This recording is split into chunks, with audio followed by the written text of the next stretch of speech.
Oholtza gainean antzestu zuen bizitza bere gordintasun, miseria eta zori gaizto guztiekin. Gaur oraindik bere antzerki eta poesiak oholtzan eta liburuetan interpretatzen jarraitzen dugu. Bideo honetan, maskararik gabe aurkeztuko dugu literatura ingelesak eman duen idazle ospetsuena. William Shakespeare. Mundu osoa agertoki bat da, eta gizon eta emakume guztiak antzezle soilak. Euren irteera eta sarrerak dituzte, eta gizon bakoitzak beren antzezpen denboran zehar ekitaldi asko. Badakigu Stratford upon Avon herrian jaio zela 1564an eta 1616an hil zela. Gaur egun gazte hil zela esango genuke 52 urterekin, baina gazte, benetan gazte, ezkondu egin zen. 18 urterekin ezkondu zen Anne Hathawayrekin, 3 seme alaba izan zituzten Susan eta Bikiak, Judith eta Hamnet. 11 urte besterik ez zituela hiltzen Hamnet.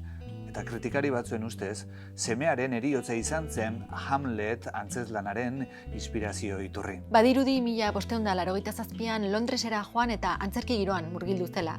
Hasieran antzerkia ikustera joaten ziren nobleen zaldiak zaintzen hasi omen zen. Aktore lanetan gero eta antzerkia modu anonimoan idazten ondoren. Haren zenbait antzezlan Londresen eszenaratu ziren 1582an. Bere lanek eta sortutako konpainiak hainbesteko arrakasta izan zuten Ingalaterrako erregeak berak finantziatu eta babestu zuela konpainia eta Kingsmen izena jarri, erregearen gizonak. Bere obretan etengabe hasten da tragikoa, komikoa, poetikoa, lurraz eta naturaz gaindiko izatea, kontakizun erreala eta fantastikoa. Kontatzeko estiloari dagokionez, ekintzen arteko transizioak azkarrak dira, sarritan duelu eta borroken bidez emanak. Bizizela, Shakespearek 18 obra inguru argitaratu zituen, gehienak kuarto erako argitalpen piratetan. 1623an Shakespeare hil eta 7 urtetara bere antzezlan guztiak First Folio izeneko bilduma batean argitaratu zituzten. 36 antzerki lan daude bertan, horietatik 11 tragedia dira, 15 komedia eta 10 historikoak.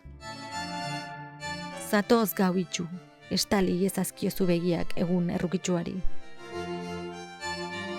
Hasieratik idatzi zituen tragediak. Titus Andronicus da idatzi zuen lehenen gautarikoa. Urtebete geroago idatzi zuen Romeo eta Julieta, 1585 inguruan. Hala ere, tragedia ezagunenak 1601-1608 urte artean idatzi zituen Hamlet, Otelo, Lear erregea, Macbeth, Antonio eta Kleopatra. Lan horiekin hauxe utzi nahi izan zuen garbi. Gizakiak zoritxarrekoak gara. Akatsak egiten ditugu eta gure giza kondizioak behartuta sufritu, ibiltzen hasita erori eta hil egiten gara. Zoritxarrekoak gara gure esku dagoena ere ez dugulako behar bezala egiten. Aldrebez erabiltzen ditugu gure ahalmenak. Eta patua edo zoria kontra datorkigulako. Gure lagun batek esango lukeen bezala bizitza gogorra da. Eta bukaeran hil egiten gara. Maitasunak du maite bilkuran hartzen, zentzuzinezkoa. Evidentea da klase, genero eta botere desberdineko pertsonaien arteko kontrastea. Gizartearen erradiografia bat egin nahi du horrela. Makiabelikoa da boterea lortzeko ahalegina. Ikusi besterik ez dago gaur egun ere nola gabiltzan. Shakespearen obretako erregeak alferrik ari dira ordena jainkotiarra errepresentatzeko ahaleginean. Naturak du magia eta indarra, kalteak eta pertsonen zauriak sendatzeko. Bere pertsonaien artean aipamen berezia merezi du bufoiak. Hainbat obratan ageri den bufoiak. Aukera ematen dio Shakespeareri beste pertsonaiek esan ezingo zituztenak libertade handiz esateko. Hala ere, komediak oro har jaigiroan eta ondo bukatzen dira. Keinu erotikoz josita daude lan hauek eta mozorroak darabiltza, kutsu kaotikoa eta nahasmena sortzeko. Udagau bateko ametsa, Veneziako merkataria, zeuk nahi duzunez, neurriari neurriz eta ekaitza dira Shakespearen komedietako batzuk. Ordu hauek geure beharretan erabili beharko genituzke, ez geure atseginetan. Lo sendagarriz geure naturari atsedena emateko garaia da, eta ez uskeriatan alferrik galtzekoa. Asko dira Shakespearen antzezlan historikoak, horiek aberri eta kultura ingelesa maitatzera garamatzate, bai eta gerra zibilen aurkako sentimentua sortzera ere. Entretenitzeaz gain, obra historikoek monarkiaren boterea berresten eta justifikatzen zuten, monarkiaren legitimitatea zalantzan jar zezaketenen aurrean. Shakespearentzat erregea ordena kosmikoaren ordezkaria da. Hauek dira Shakespearen obra historikoetako batzuk.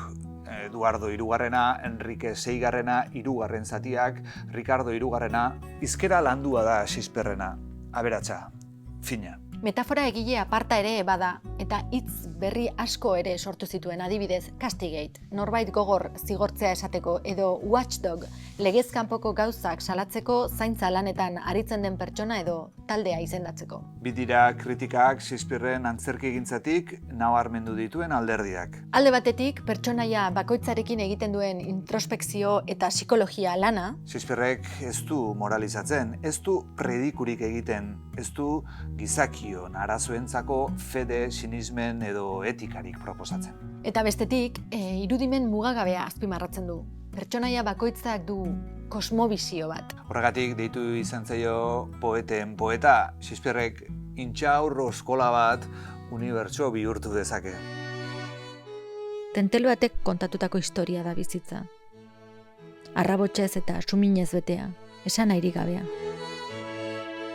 Aparteko antzerkigilea izateaz gainera, Shakespeare poeta eta soneto egilea ere izan zen, garai guztietako lirikaren gailur nagusi. Naiz eta poema narratibo eta mitologiko luzeak idatzi, sonetoek egin zuten benetan ezagun. Aurregi da maitasun jabetzeko, naiz kontzientzia noskiaren fruitu den. Ez beraz, trompari gaizto nisala, zeu ez aitezen nabarmen. Shakespearen sonetoek maitasuna, edertasuna eta heriotza dituzte kontagai. Mitologia klasikoa eta natura presente daude oso eta antzeslanetan bezala hizkuntza aberatsa eta metaforikoa darabil. Hitzak antzezle bihurtzen ditu, poemetako artefaktu linguistiko bakoitza da, oholtzara beste pertsonaia bat agertzearen parekoa. Gaur, Shakespeare irakurtzea desafio egitea da norbere buruari, norbere mundu ikuskerari, estetika ulertzeko moduari. Izan ere urrun geratzen zaizkigu Shakespearen garaia eta kultura. Urrun askotan soneto generoaren eta Shakespearen beraren sofistikazioa ere, bai adierazpenean eta bai kontzeptu jokoetan. Eta horrek zaildu egiten du irakurketa. Hala ere, ez dedila kikildu irakurlea sonetoei eta Shakespearri ezin zaie maskara kendu lehen irakurraldian. Nahi bestetan euskara ederrean irakurri dezakezu Shakespeare. Soneto hautatuak, Hamlet, udagau bateko ametsa, Romeo eta Julieta, edo joan gaitezke antzokietara bere obrak ikustera. Gaur egun ere, bere obrak askotan eramaten direlako oholtzara eta pantailara. Hau ikusgela da literatura unibertsalari irekitako gela bat. Mundua beste begi batzuekin idazteko. Mundua beste letra batzuekin ikusteko.